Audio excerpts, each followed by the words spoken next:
Hi guys, welcome you all to the channel. Friends, कुछ लोगों ने पूछा था कि सर बताइए डिवोर्स में कितना टाइम लग सकता है, कितना पैसा खर्चा होता है और हमारे लिए बेटर ऑप्शन क्या हो सकता है, कौन से डिवोर्स के लिए हमें एप्लीकेशन लगाना चाहिए कोर्ट में। तो हम आज इसी टॉपिक पर डिस्कस करेंगे कितना पैसा खर्चा होगा, कितना टाइम लगेगा और क्या बेटर ऑप्शन हो सकता है डिवोर्स के लिए। तो सबसे पहले जानते हैं म्यूचुअल डिवोर्स के बारे में। म्यूचुअल डिवोर्स के अंदर में आपको एटलीस्ट साल भर होना होता है शादी का। सपोज आपको 2021 में डिवोर्स के लिए अप्लाई करना है तो 2020 में आपका शादी होना जरूरी है, सो दैट एक साल का पीरियड हो गया हो आपका शादी हुए। और उसके बाद आप एप्लीकेशन मूव कर सकते हैं कोर्ट में।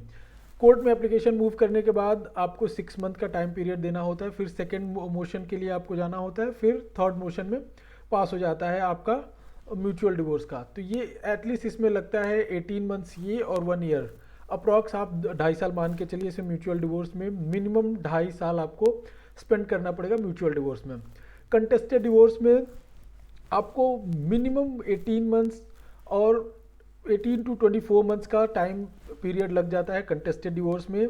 ये अगर आप दोनों के प्रूफ के साथ आपने जो एलिगेशन लगाया वो प्रूव हो जाता है तो ये एटलीस्ट मिनिमम पीरियड का टाइम है। इससे ज़्यादा भी लग सकता है, इससे कहीं ज़्यादा भी लग सकता है और कोर्ट कई कई मैटर्स में डिवोर्स ग्रांट भी नहीं करती है। अब रीज़न जानते हैं क्यों ऐसा होता है। डिले होने का सबसे बड़ा रीज़न है कि आप कुछ कंटेस्ट करते हैं, आपकी अपोजिट पार्टी कुछ उसके बारे में बोलती है और एटलीस्ट एक जो डेट होता है, एक डेट से दूसरे डेट के बीच में 1 से 1.5 महीने का गैप होता है।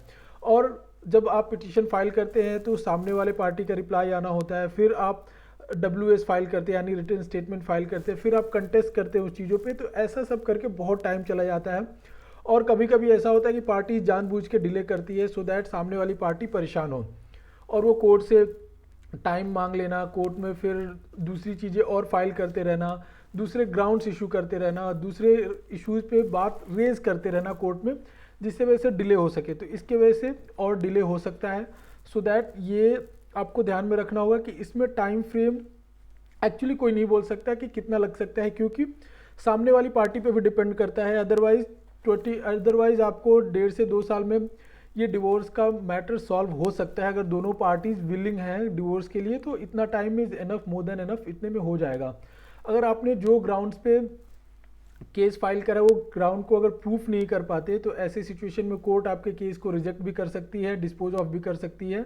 तो आपको ध्यान रखना होगा कि जो आपने जिस ग्राउंड पे आप डिवोर्स के लिए जा रहे हैं, कंटेस्टेड डिवोर्स के लिए, वो ग्राउंड के लिए आपके पास प्रूफ सॉलिड हो सो दैट कोर्ट में आपको ईजी हो सके जल्दी से जल्दी फैसला आने में।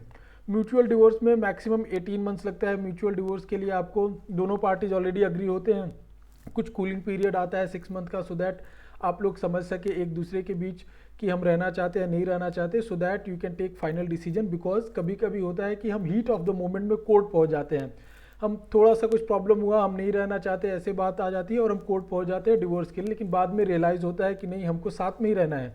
तो ऐसी सिचुएशन के लिए कूलिंग ऑफ पीरियड का टाइम दिया हुआ 6 मंथ यानी 18 मंथ्स में आपका ये पूरा मैटर डिस्पोज ऑफ हो जाता है। बट अब कुछ कुछ मैटर्स में कोर्ट ने ये जो कूलिंग ऑफ पीरियड है उसको वेव ऑफ कर दिया है। बिकॉज कुछ कुछ केसेस में ऐसा होता है कि कितना भी पार्टीज को समझा लो वो नहीं साथ में रहना चाहते, न रह पाएंगे। ऐसे सर्कमस्टेंसेस, ऐसे सिचुएशन दोनों पार्टीज के बीच में होता है।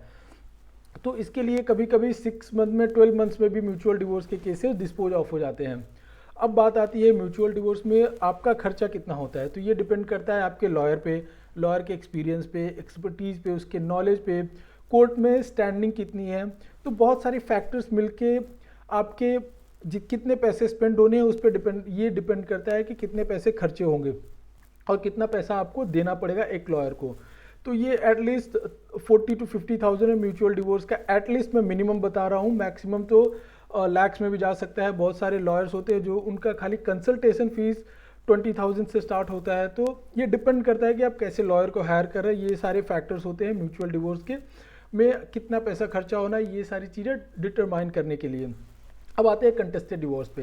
कंटेस्टेड डिवोर्स पे एटलीस्ट 50,000 ये बेसिक मिनिमम क्राइटेरिया हो जाता है। 50,000, उसके ऊपर ज़्यादा भी हो सकते हैं क्योंकि इसमें बहुत सारे डेट्स लगते हैं, बहुत बार कोर्ट बुलाती है, ज़्यादा टाइम लगता है तो ज़्यादा पैसे भी खर्चा हो सकता है। और ज़्यादा का तो फिर कोई एंडलेस है, उसका कोई काउंटिंग नहीं कर सकते, उसको कोई एग्जैक्ट फिगर नहीं बता सकता, क्योंकि अगेन लॉयर पे डिटरमाइन करता है, लॉयर का एक्सपीरियंस, एक्सपर्टीज, नॉलेज, कोर्ट में स्टैंडिंग, ये सारी चीज़ें फैक्टर्स रोल प्ले करते हैं।